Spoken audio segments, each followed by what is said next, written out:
أعوذ بالله من الشيطان الرجيم. بسم الله الرحمن الرحيم. الحمد لله الذي نبرا وجب العارفين بالنور معرفته وأثبت فعل أنبيائه وأوليائه بقصص الأنبياء المرسلين وأكمل إيمان المسلمين والمؤمنين بولاية علي أمير المؤمنين عليه السلام.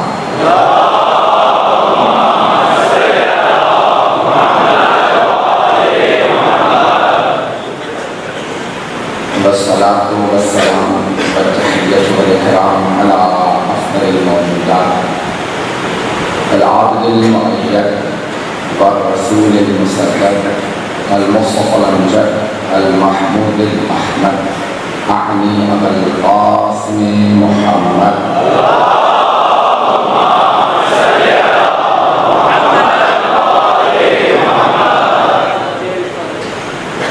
وعلى روحه ونفسه وصحبه ووصيه سيد الأتقياء والأصفياء مولى المرضي إمام المتقين علي بن أبي طالب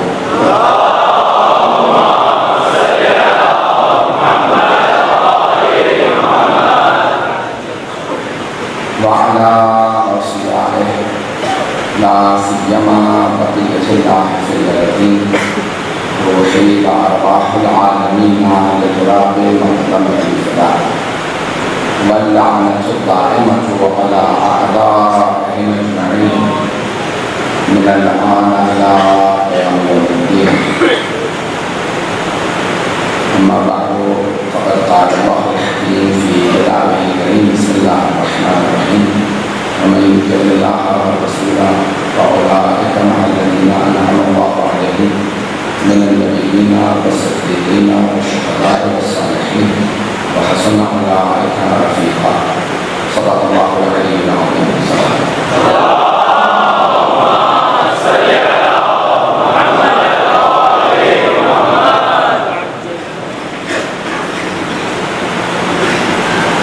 کوئی شکریہ ادا نہیں کر سکتا مجلس میں آنے کا، لیکن پھر بھی میں اپنی طرف سے آپ سب کو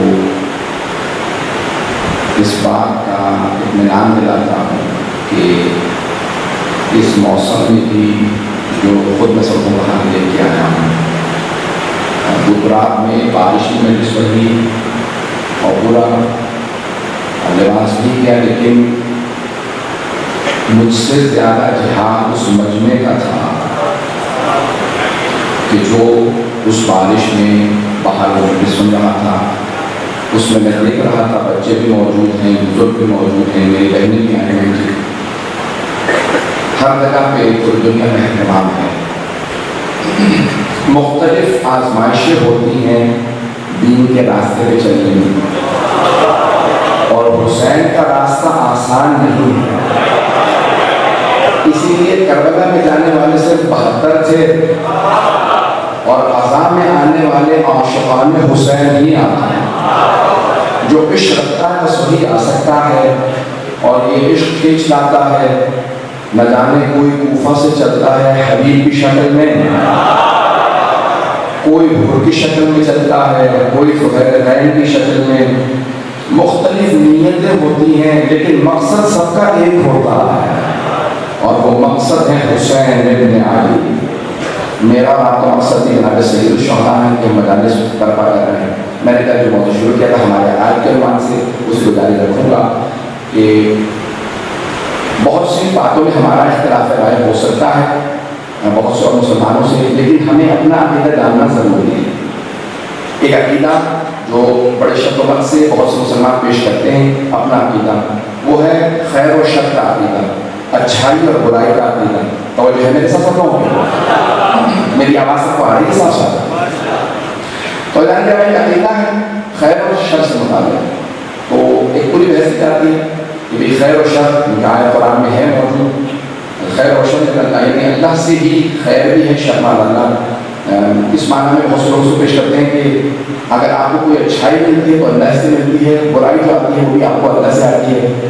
ما اصابکم من خیر فمن اللہ، اللہ قرآن میں کہتا ہے جو تمہیں خیر ملتی ہے وہ اللہ سے ملتی ہے، وما اصابکم من الشر فمن انفسکم، لیکن جو کچھ شر ہے تمہارے پاس وہ تمہارا اپنا ہے، اللہ کی طرف سے شر نہیں آتا، شر وہاں سے آتا ہے جہاں شر ہو، پہنچانے والا یہ شر یعنی برائی وہاں سے آتی ہے، برائی ہو، اللہ کے پاس صرف ہے ہی اچھائی، پھر بھی بات کو میں نے پہنچا پایا۔ ایک بحث ہے مسجد میں کہ آیا نور اور ظلمت، روشنی اور تاریکی دونوں وجود رکھتے ہیں یا نہیں؟ نور ہے، ظلمت نہیں ہے، روشنی ہے، تاریکی نہیں ہے، تاریکی وجود ہی نہیں رکھتی، تاریکی نور کے نہ ہونے کا نام ہے۔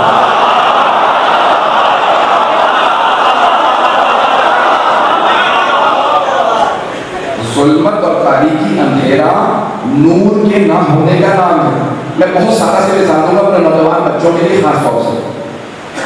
زمین میں اگر ایک گڑھا ہو، آپ جب دیکھیں گے تو اندھیرا ہی اندھیرا ہے، تو آپ کہنے لگے تاریکی تو وجود رکھتی ہے، اسی میں جیسے ہی آپ روشنی ڈال دیں گے تو سارا اندھیرا چلا جائے گا۔ اس کا مطلب ہے اندھیرا خود وجود نہیں رکھتا، نور اور روشنی کے نہ ہونے کا نام اندھیرا۔ اگر میں پہنچا پاؤں تو نور کے نہ ہونے کا نام اندھیرا ہے۔ اللہ کی طرف سے صرف خیر ہی ہے، کیونکہ شر اس کے پاس ہے نہیں تو وہ دیتا نہیں، لیکن اگر وہ خیر کو روک لے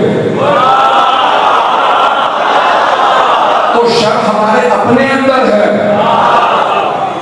شر ہمارا اپنا ہے۔ ایک اور مثال دے دیتا ہوں، سائنس کی مثال دوں گا تاکہ میرے نوجوان بھائی میرے بچے پہنچ جائیں۔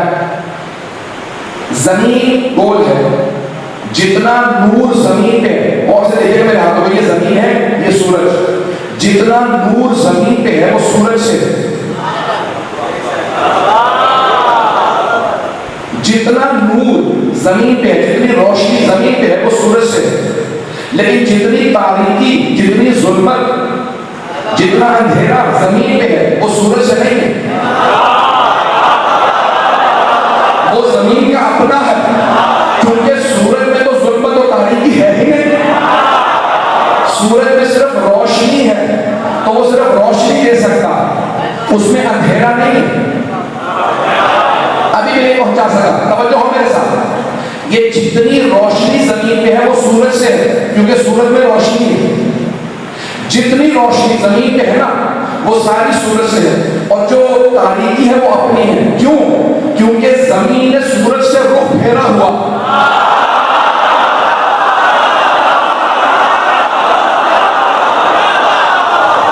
زمین گھوم رہی ہے، تو جب گھوم جاتی ہے نا سورج سے رخ پھیر لیتی ہے تو تاریکی ہو جاتی ہے، جیسے گھوم کے واپس آتی ہے تو روشنی ہو جاتی ہے۔ ہم جب خدا سے رخ پھیر لیتے ہیں تو شر میں چلے جاتے ہیں، جب رخ کر لیتے ہیں تو خیر میں چلے جاتے ہیں۔ اب خدا جسم رکھتا نہیں تو ہمیں پتہ کیسے چلے کہ ہمارا خدا کی طرف رخ ہے؟ تو کوئی وجہ تلاش کرو۔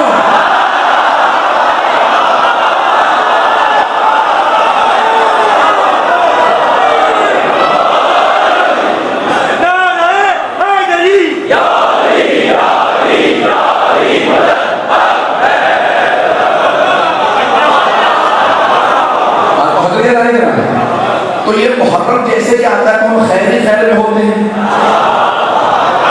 اگر توجہ ہو، جیسے ہی محرم آیا خیر ہی خیر شروع ہو گئی۔ کبھی غور کیا کیوں؟ کیونکہ آپ کا میرا رخ حسین کی طرف ہے، اور حسین ابن علی علیہ السلام میں خیر ہی خیر ہے، اور وہ جو دوسرے ہیں جو محروم ہیں کیونکہ ان کا رخ حسین ابن علی کی طرف نہیں ہے، جو حسین سے رخ پھیر لیتا ہے نا تو وہ ظلمتوں میں، تاریکیوں میں اچھا میں کسی شیطان سے گزرے کہ مولانا آپ کو آرام نہیں ملتا، دن رات آپ کے باہر ہے. میں نے کہا ہاں بالکل صحیح کہہ رہے ہیں، آرام نہیں ملتا لیکن سکون ہے.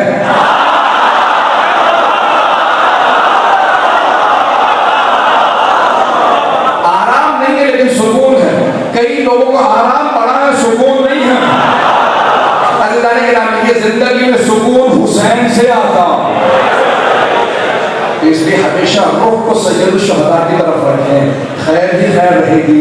ایک بہت بڑے بزرگ ہمارے استاد، ایک بہت بڑے مرد تبلیغ، وہ ہمیشہ مرحوم فرماتے تھے، کہتے تھے تمام مرحوم کہتے تھے کہ ہمیشہ تمام کے تمام مومنین سے کہہ دو بچوں کو عادت ڈالیں، جب گھر سے نکلنے لگے نا تو ایک مرتبہ کہہ دیا ہے السلام علیک یا ابا عبداللہ الحسین، اور جیسے گھر میں واپس آئے پھر دوبارہ کہا السلام علیک یا ابا عبداللہ الحسین. کہ جب جاتے میں آتے میں صرف حسین ہی زندگی میں ہو تو خیر ہی خیر رہے گی. اعزائے گرامی، تو اس لیے اللہ کی طرف سے صرف خیر ہے. جیسے زمین پہ روشنی سورج سے، اسی طرح سے اللہ سے صرف خیر ہے. شک ہمارا اپنا بات پہنچ گئی ہے، ادھر ہی معلوم میں پہنچا پا رہا ہوں، یہ نہیں پہنچا پا رہا. توحید کی بحثوں کو میں باتیں کر رہا ہوں تو بہت سے باتیں لگے نہیں بھئی یہ کہاں کی ہماری زندگی میں کہاں سے ہے. اللہ سے صرف خیر ہے، شک ہمارا اپنا ہے کیونکہ اللہ کے پاس صرف خیر ہے. آئیے ذرا ایک اور مسئلے کو پیش کرنا چاہ رہا ہوں، اگر سننا چاہیں توحید کے بہت سے مباحث کو حل کرنا چاہ رہا ہوں. کیونکہ ایسے معاشرے میں رہتے ہیں جہاں ہمارے بچوں کو سوالات پیش کیے جاتے ہیں اور میں جو جواب دوں گا صرف والد محمد کا جواب دوں گا، اپنے پاس سے کچھ نہیں کہوں گا. قیامت تک آنے والے ہر سوال کا جواب ائمہ اہل بیت دے گئے. ہمیں تلاش کرنے کی ضرورت ہے، جواب وہ دے گئے ہیں.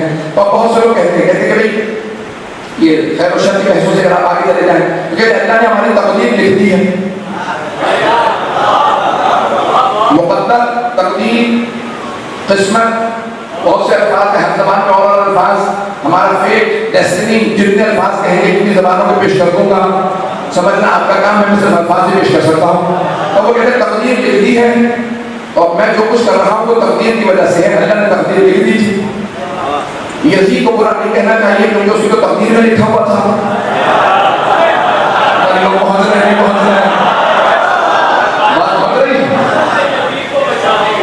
اب یہ یزید کو کیا اس کے بھی باپ کو بنتے ہیں، یہ ہنس کر دے گا.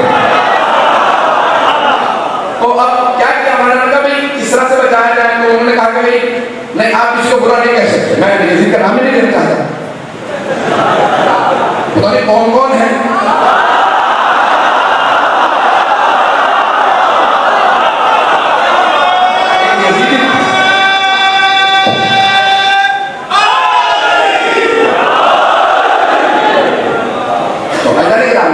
تو انہوں نے کہا کہ نہیں کسی کو برا نہیں کہنا چاہیے. کیوں برا نہ کہیں؟ وہ کہتے ہیں خبردار برا نہ کہنا. اس کی تقدیر میں لکھا تھا اس نے ایسا کرنا تھا، اس کی تقدیر میں لکھا تھا کہ اس نے حسین کو قتل کرنا، تو اسے تم لعنت بے وجہ کرے چلے جا رہے. اسے اللہ نے اس کی تقدیر میں لکھ دیا تو اسے قاتل بننا تھا، وہ قاتل بن گیا. اس نے امام حسین علیہ السلام کو مارنا تھا، اس نے مار دیا. اس کو برا کہنے کی ضرورت ہے. توجہ. اور ایک صاحب نے اور مجھ سے ایک جگہ پہ بحث کی. میں آج کل بڑا سوشل میڈیا کا دور ہے، وہ ہر آدمی سوال کہیں نہ کہیں سے بھیج ہی دیتا ہے.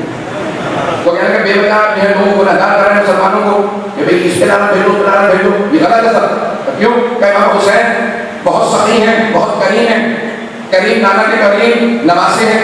تو اگر امام حسین نے روزے قیامت یزید کو بخش دیا تو آپ کہاں کھڑے ہوں گے؟ تو میں نے کہا کہ پہلے آپ سوچ لیجیے آپ کہاں کھڑے ہوں گے.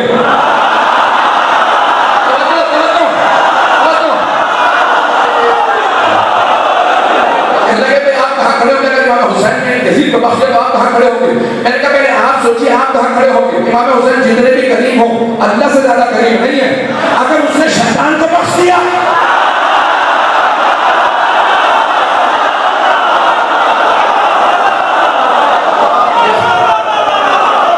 یہ سوچ شام قرآن پر پڑھ گیا شیطان مردوں پہ لعنت بھیجے چلے جا رہے ہیں. اللہ اتنا کریم ہے.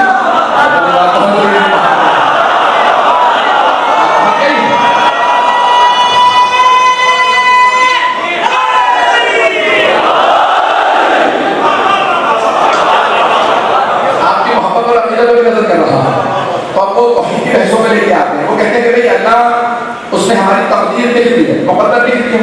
اب جو آدمی جو کچھ کر رہا ہے نا وہ تقدیر کی وجہ سے کر رہا ہے. تو میں اس کا علمی جواب دینا چاہ رہا ہوں. ابھی تو میں نے ایک جواب دے دیا، وہ تو پہنچ گیا. ایک اور علمی جواب جو شریف علیہ السلام نے دیا ہے یہ دوسرا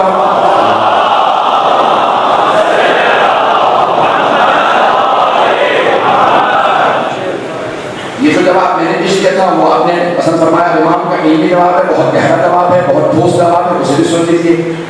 تو قرآن کی آیت پڑھی کچھ اس زمانے کے مسلمانوں نے, اور قرآن میں لکھا تھا کہ وقالت الیہود ید اللہ مغلولہ, کہ یہودی کہتے ہیں کہ اللہ کا ہاتھ ٹوٹا ہوا ہے. قرآن کی آیت چلی سورہ مائدہ کیا ہے کہ وقالت الیہود ید اللہ, ید کہتے ہیں ہاتھ کو, ید اللہ اللہ کا ہاتھ ٹوٹا ہوا, مغلولہ ٹوٹا ہوا. اللہ کہتا ہے قلت ایدیہم, یہودیوں کے ہاتھ ٹوٹ جائیں. اللہ خود ہی کہہ رہا ہے, ان کا نظریہ پیش کرتا ہے عقیدہ. تو یہ عقیدوں کو رد کرنا میرا آپ کا کام نہیں ہے, وہ اللہ نے بتایا. تو اللہ جواب میں کہتا ہے یہودیوں کو, کہتا ہے کہ وقالت الیہود ید اللہ مغلولہ, یہودی کہتے ہیں کہ اللہ کا ہاتھ ٹوٹا ہوا. قلت ایدیہم, ان کے ہاتھ ٹوٹے, بل یداہ مبسوطتان, اس کے تو دونوں ہاتھ کھلے ہوئے ہیں. اللہ کے دونوں ہاتھ کھلے ہوئے ہیں, کیونکہ جب ہاتھ ٹوٹ جاتا ہے تو باندھ کے ہاتھ گردن میں لٹکا دیا جاتا ہے. تو اب وہ بیچارے جنہوں نے آیت پڑھی تھی فوراً یہودیوں کے پاس چلے گئے, پوچھنے لگے بھئی تم لوگ واقعی نہیں مانتے کہ اللہ کا ہاتھ ٹوٹا ہوا, گردن میں لٹکا ہوا؟ انہوں نے نہیں, ہمارا یہ عقیدہ نہیں ہے. اب بیچارے مسلمان جو صرف قرآن کو مانے نا کہ اللہ کا قرآن کافی ہے, وہ بیچارہ ہو جاتا ہے. جو آیت کو بھی مانتا ہے وہ کبھی بیچارہ نہیں ہوتا. اور جو آیت کو ماننے والے تھے انہوں نے کہا مولا وہ یہودیوں سے اچھی خاصی بحث ہو گئی ہے, اور وہ تو کہتے ہیں ہم نہیں مانتے, تمہارا قرآن میں اللہ استغفر اللہ غلط ہے. قرآن میں لکھا کہ یہودی کہتے ہیں اللہ کا ہاتھ ٹوٹا ہوا, ہم تو نہیں مانتے کہ اللہ کا ہاتھ ٹوٹا ہوا, ہمارا عقیدہ یہ نہیں ہے. تو چلے مگر سوال کا کیا تم واقعی نہیں سمجھے کہ وہ یہ عقیدہ رکھتے ہیں کہ اللہ کا ہاتھ ٹوٹا ہوا؟ وہ بھی جناب موسیٰ سے آگے بڑھ کے اللہ ہے نا, وہ توحید تو ماننے والے ہیں. تو کبھی مولا یہاں پہ اللہ کی مراد کیا ہے؟ کہ ان کا عقیدہ یہ ہے کہ اللہ نے تقدیر لکھ دی ہے, اب وہ بدل نہیں سکتا. اللہ کہہ رہا کہ اگر تقدیر لکھی میں نے ہے تو جس نے تقدیر لکھی ہے تو وہ مٹا کے تبدیل کیوں نہیں کر سکتا؟ بل یداہ مبسوطتان, جبکہ اس کے دونوں ہاتھ کھلے ہیں, جب چاہے مٹا کے لکھ دے. یمحو اللہ ما یشاء, امام نے آیت پڑھ کے جواب دیا, یمحو اللہ ما یشاء ویثبت وعندہ ام الکتاب, وہ جو چاہے محو کر دے, مٹا دے, جو چاہے لکھ دے, اس کے پاس ام الکتاب ہے. کہ اللہ فرماتا ہے تقدیر جب میں نے لکھی ہے تو میں بدل بھی دیتا ہوں. اللہ فرماتا ہے تقدیر لکھ دی تو بدل بھی دیتا ہوں. یہودیوں کا یہ عقیدہ تھا, اللہ نے تقدیر لکھ دیا بدل نہیں سکتا. اب اگر کسی مسلمان کا یہ عقیدہ تو سمجھ لو یہودی عقیدہ.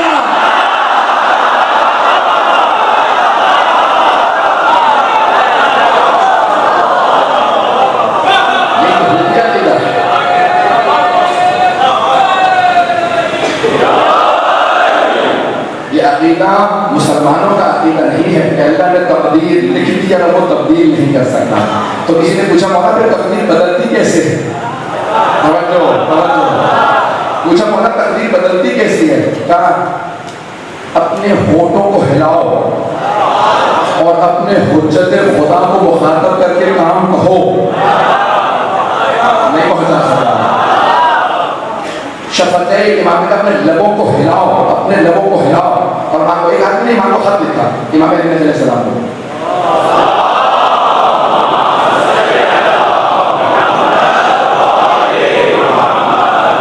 بھائی دور دور تک لوگ جہاں جہاں جگہ مل جائے وہیں پہ سن لیجیے گا. جو مطالعے پیش کر رہا ہوں زیادہ وقت نہیں ہوا, اگر آپ کہیں تو میں انشاءاللہ جلدی ختم کر دیتا ہوں. لوگ کو کہہ رہے ہیں بھائی سارے بندے کی توجہ رہے گا. 10 امام سے کسی نے خط لکھا, ایک مومن کہا میں ملنے جا رہا ہوں امام سے, کہا تم امام سے ملنے جا رہے ہو, میرا خط دیتے جانا, امام کو میرا خط دے دینا. تو جیسے امام نے خط کھولا تو اس میں لکھا تھا کہ مولا میں بہت پریشان ہوں, ذرا میرے لیے دعا کر لے گا میری پریشانی دور ہو جائے. امام نے کہا جب واپس جانا نا تو اس سے کہنا ہم تمہیں بھولے ہوئے کب ہیں, جو تم یاد دلا رہے ہو, کہ تم اپنے لبوں کو ہلاؤ, ہم تمہاری آواز بھی سن لیتے ہیں اور تمہارا کام بھی کر دیتے. اگر کسی کا یہ عقیدہ نہ ہو, کیونکہ میں شیعہ قائد بیان کر رہا ہوں, بہت بڑا نام ہے آیت اللہ شیخ محمد مدنی بہجت نام سن رکھا ہوگا آپ نے, اجلا بہجت کا, تو ذرا یوٹیوب پہ جا کے سرچ کر لیجیے, وہاں پہ آپ کو مل جائے گا.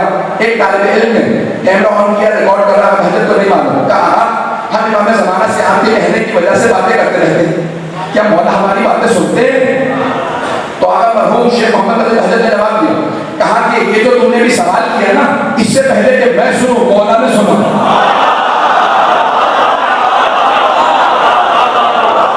اس سے پہلے کہ میں سنوں مولا نے سنا, اور یہ جو میں جواب دے رہا ہوں نا, اس سے پہلے کہ تم سنو مولا میرا جواب سن رہے ہیں. کہ ہم کسی ایسے ویسے امام کے ماننے والے نہیں ہیں, یہ زمین تو کیا ساری کائنات جس کا طواف کرتی ہے وہ امام زمانہ ہے.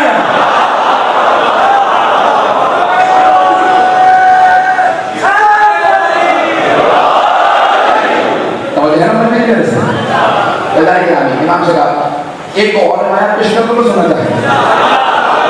امام موسیٰ کاظم علیہ السلام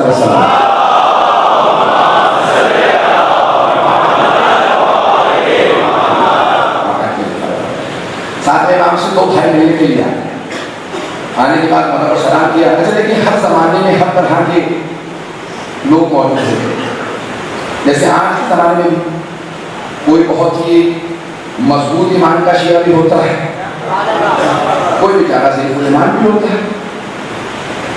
آپ جیسے خاموش ہو گئے بس نہیں جانتا نہیں, اب سب جانتے ہیں, ہاں ہوں کرتے ہیں مجھے پتا چلے کہ آپ لوگوں کو پتا ہے, ایسا ہے یا نہیں؟ تو اب ہر زمانے میں ہر طرح کے لوگ ہوتے ہیں. اور وہ 2 بھائی ملنے تھے, شیعہ ماننے والے تھے, آئے امام کو سلام کیا. امام نے دونوں کو دیکھا, مسکرا کے ایک سے کہا, تب تو اس راستے میں مرنے والا تھا, یہ جو تم حج کے لیے چلے ہو مجھ سے پہلے آئے ہو نا, تو دونوں میں سے ایک بھائی سے کہا تم اس راستے میں مرنے والے تھے, تمہاری موت لکھی ہوئی تھی, تمہاری قسمت میں موت لکھی ہوئی تھی. اس نے کہا آپ کو کیسے پتا؟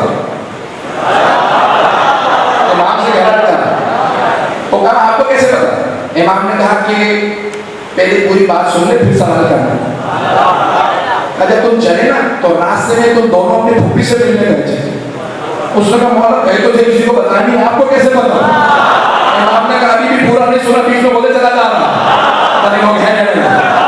امام نے کہا ابھی جب تم دونوں چلے نا فلاں بستی سے چلے, دونوں نے نیت کی کہ ہم حج پہ جائیں گے, راستے میں فلاں جگہ پہ رکیں گے, پھوپھی سے ملیں گے, پھر حج پہ جائیں گے, امام موسیٰ کاظم سے ملیں گے. تو اس مقام پہ جب پہنچے پھوپھی سے ملے, تو اس راستے میں تم دونوں بھائی جب چلے نا تو تمہارے ان میں سے ایک کی موت لکھی تھی, لیکن جیسی تم پھوپھی سے ملے تو اللہ نے صلت اور رحم کے اندر زندگی بڑھانے کا لکھا.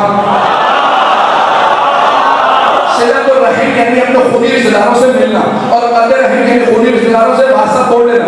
کہ جو قدر تعلق کر لے اس کی زندگی کم ہو جاتی ہے, جو صلت رحم کرے زندگی بڑھ جاتی ہے. تم دونوں پھوپھی سے ملے, تمہاری زندگی بڑھ گئی. کہ مولا کتنی زندگی بڑھی ہے؟ کہ 5 سال. جس دن پھوپھی سے ملا تھا اس دن سے لے کے 5 سال لگا دے. دوسرا بھائی کہتا ٹھیک 5 سال بعد میرا بھائی مر گیا.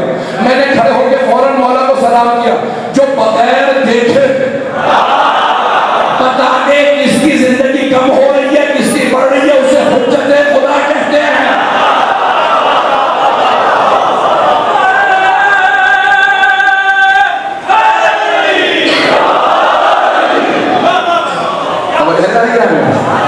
تو یہ تقدیر ہے, اللہ کے ہاتھ میں ہے. میں نے کہا تھا 2 دن بعد ایک روایت ہوں, کیونکہ میں نے دیکھا توحید بیان کرنا سب سے مشکل کام ہے, اور آپ اس محبت سے توحید مجھ سے سن رہے ہیں. یہ میں توحید بیان کر رہا ہوں دوسرے دن, اور آپ اس حضرات اس محبت سے عقیدت سے آپ حضرات مجھے دکان دے رہے ہیں. میں اس کا مستحق نہیں ہوئی, آپ کی عقیدت ہے جس طرح سے آپ سن رہے ہیں, جس حسن سماج سے آپ نے مجھے نوازا, میں انتہائی ممنون ہوں. تمام حضرات اپنے برادران کا, بزرگوں کا, اپنے بچوں کا, سب کا ممنون. حضرت عیسیٰ کے مقام سے گزر رہے تھے, روایت آپ نے سنی ہوئی ہوگی. تو ہمارے ساتھ میں تھے, ہماری سے ایک مرتبہ کہا آج تو یہاں پہ شادی ہو رہی ہے, خوشی منا رہے ہیں, کل یہیں پہ غم ہوگا. اگلے دن جیسے ہماری واپس سے پھرنے کا وہاں پہ خوشی ہے, کہا کہ یا عیسیٰ مریم ہے, مریم کے بیٹے ہیں حضرت عیسیٰ. آپ نے کہا تھا صبح غم ہوگا, ابھی بھی یہاں پہ خوشی ہے. کہ پروردگار رات تو نے مجھے یہی کہا تھا, تو میں نے اپنے حوالے سے بتا دیا. اب سمجھ میں آیا 14 کا مقام کیا ہے.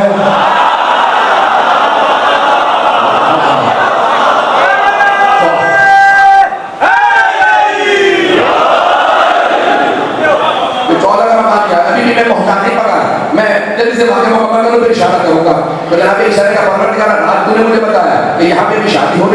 صبح دونوں یہاں پہ غم ہوگا. تو پروردگار کیا ہوا؟ کبھی رات دلہا دلہن نے مر جانا تھا. ان کی قسمت میں لکھا تھا، تقدیر میں یہی تھا کہ دلہا دلہن مر جائیں گے، دلہا دلہن مر جائیں گے. لیکن وہ صدقہ دے کے گئے تھے حجرے میں، وہاں جا کے دیکھو گے کہ سانپ موجود ہے. جب گئے تو دیکھا کہ بھگایا سانپ موجود تھا، وہ کاٹ نہیں سکا کیونکہ انہوں نے صدقہ نکال دیا تھا. صدقہ تردل بلا، صدقہ بلا کو ٹال دیتا ہے. وہ سانپ کاٹ نہیں سکا کیونکہ وہاں پہ انہوں نے صدقہ کیا تھا. جانے کہ ہمیں صدقہ دینے سے بلا ٹل جاتی ہے. تو تقدیر بدل گئی نا. شیعہ سنی کتابوں میں ہے تقدیر بدل گئی نا. اب وہ جو اعتراض کرتے ہیں کہ اس پہنچ گئے، اگر کوئی اعتراض کرے نا کہ اس کی قسمت میں اگر اللہ نے تقدیر میں اولاد نہیں لکھی تو نہیں ہو سکتی، تو کہنا اللہ تقدیر لکھ کے بدل دیتا ہے. اگر عیسیٰ کی وجہ سے ہو سکتا ہے تو فخر عیسیٰ حسین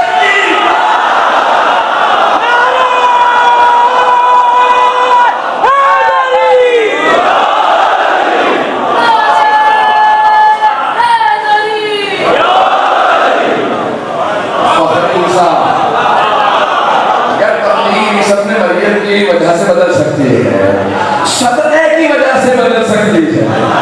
تو حسین ابن علی کی وجہ سے تقدیر کیسے نہیں بدل سکتی ہے؟ اعلان گرامی کبھی کوئی شک نہ کرے، ذہنوں میں شبہہ نہ آنے دیجیے گا. اللہ سبحانہ و تعالیٰ نے کچھ ہستیوں کو ایسا بنا کے بھیجا ہے کہ اللہ سبحانہ و تعالیٰ ان کی وجہ سے گنہگاروں سے راضی ہو جاتا ہے. اور بعض اوقات اگر کوئی نیکوکار بھی ہو تو اللہ ان سے ناراض ہو جاتا ہے. یہ تیری نمازیں، یہ تیرے روزے میں نے سب دیکھ لیا، لیکن ان میں سے کسی بھی جگہ پہ علی نہیں تھا.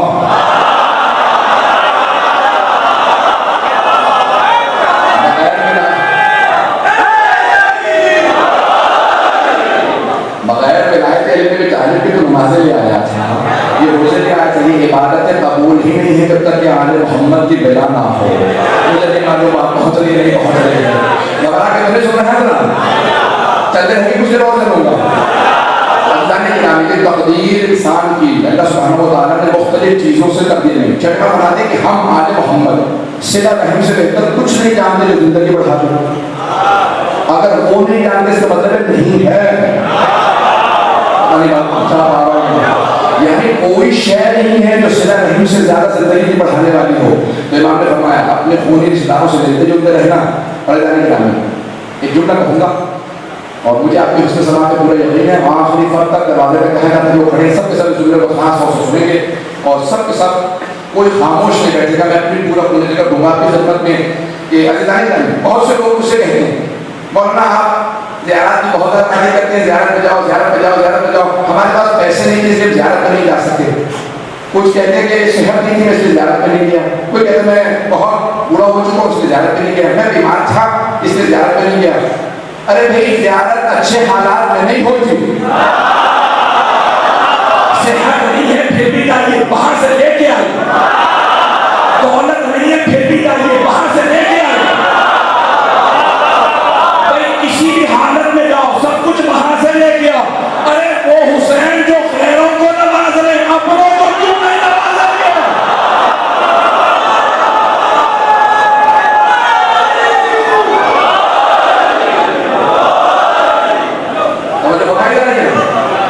جناب سید الشہداء کے پاس کوئی غیر بھی آ گئے تو اسے نواز دیا. غیر تو کیا دشمن بھی اگر آ گئے اور اس نے کہا آج سے آپ کا ہوں تو مولانا یہ نہیں کہ خود تم نے پانی بن دیا تھا آج. حسین بہت کریم ہے عزیزان گرامی. خداوند نے مطابق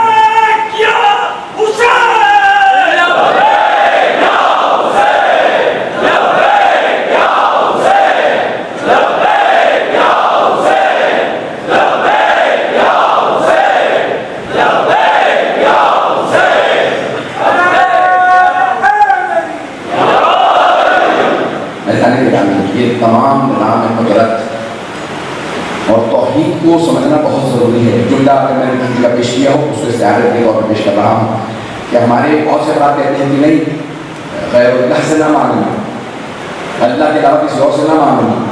توحید یہی ہے کہ بس صرف خدا سے لگا کے رکھو. یہی پیش کیا جاتا ہے، یہی پیش کیا جاتا ہے اسکولوں میں نہ جانے کہاں کہاں. آج تک ہمارے بچوں کو کہا جا رہا ہے بس توحید اگر اللہ کو لا الہ الا اللہ مانتے ہو تو بس اللہ سے مانگو. اور پھر ایک اور سورہ فاتحہ کی آیت پیش کر دیتے ہیں ایاک نعبد و ایاک نستعین، صرف تیری عبادت کرتے ہیں اور صرف ہم تجھی سے مدد مانگتے ہیں. اسی قرآن میں لکھا واستعینوا بالصبر والصلاۃ، مدد مانگو نماز سے بھی صبر سے بھی. چھٹے امام سے پوچھا کہ نماز اور صبر کیوں کہا؟ کہ ایک محمد ہے دوسرے علی.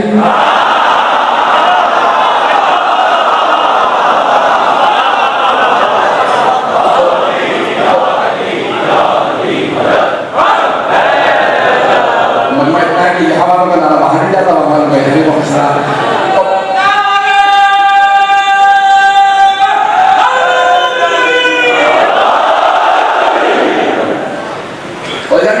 میں جواب پیش کر رہا ہوں. ایک علمی میں جواب میں نے آپ کو دے دیا قرآن کریم سے کہ قرآن نے کہا، قرآن نے باتیں الفاظ میں لے سورہ فاتحہ میں کہا ایاک نعبد و ایاک نستعین. میں ایک وہابی کو جواب دے رہا تھا، ایسی بات نہیں ہے، تو لوگ آتے ہیں ہر لوگ آتے نہیں وہ آئے گھر میں کہنے کے لیے یہ قرآن کی آیت ہے. تو میں نے کہا دوسری آیت میں نے سورہ بقرہ سے دکھائے. کہنے کہ میں حافظ قرآن کو دکھانے کی ضرورت نہیں،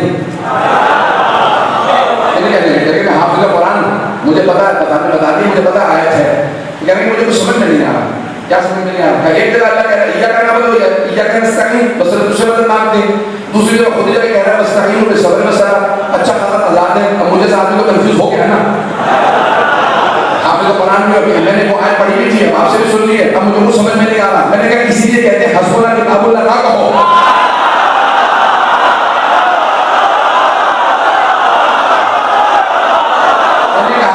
کہتے ہیں یہ نہ کہو کتاب کافی ہے. جس نے سب سے پہلے کہا تھا نا کتاب کافی ہے، سب سے پہلے وہی علی کے در پہ آیا تھا.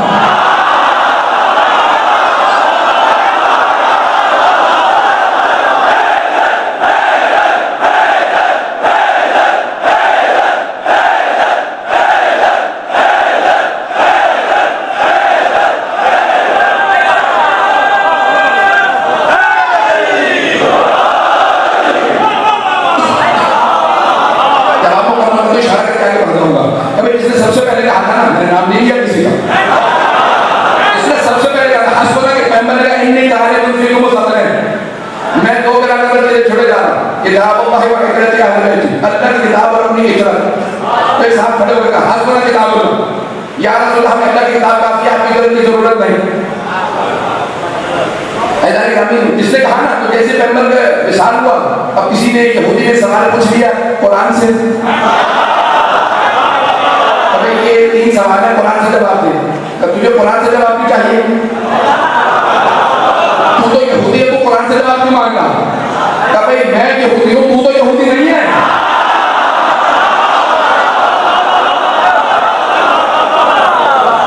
میں یہودی ہوں، تو یہودی نہیں، تو قرآن سے دکھا دے. کیا سوال ہے؟ پہلا سوال کیا، دوسرا سوال کیا، پہلے کا جواب دے. کبھی ذہن میں نہیں.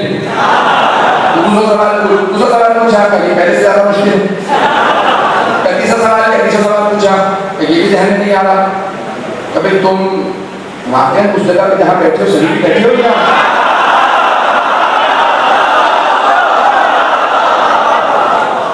اس جگہ پہ تمہارا سے کیا مطلب؟ آؤ کسی اور سے پوچھ لیتے ہیں، مجھے دوست سے بہت قریبی. تمہیں جواب آتا ہے، اگر تجھے خود نہیں آتا تو مجھ سے پوچھ رہا.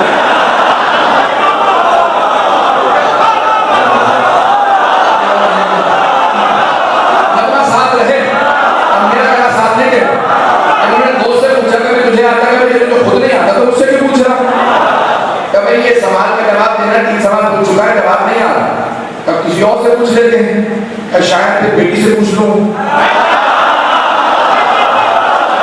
پیغمبر کے گھر میں تھی تو میں نے کچھ نہیں کہا، آواز نہ ہو. بیٹی سے پوچھا، بیٹی کوئی ذہن میں جواب آ رہا ہے کہ بابا کہتے ہیں آپ خود ہی نہیں پتا. مجھ سے بھی پوچھ رہے ہیں کبھی کیا کریں، کبھی چلو علی کے پاس چلتے ہیں. یہودی جان کو آ گیا، جواب بھی بغیر نہیں جاتا. اب فوراً اٹھے آئے جناب امی کے گھر میں. آنے کے بعد دستک دی، یہ نہیں کہا کہ یا علی میں مشکل میں ہوں، یا علی دین پہ مصیبت آن پڑی ہے. قرآن سے جواب چاہیے. تو مولانا نے کہا کہ تم نے تو کہا تھا حسبنا کتاب اللہ، ہمیں کتاب کافی ہے. کہ یا علی اسلام پہ وقت آن پڑا ہے، آپ قرآن سے دکھائیے. مولانا نے کہا قرآن دے.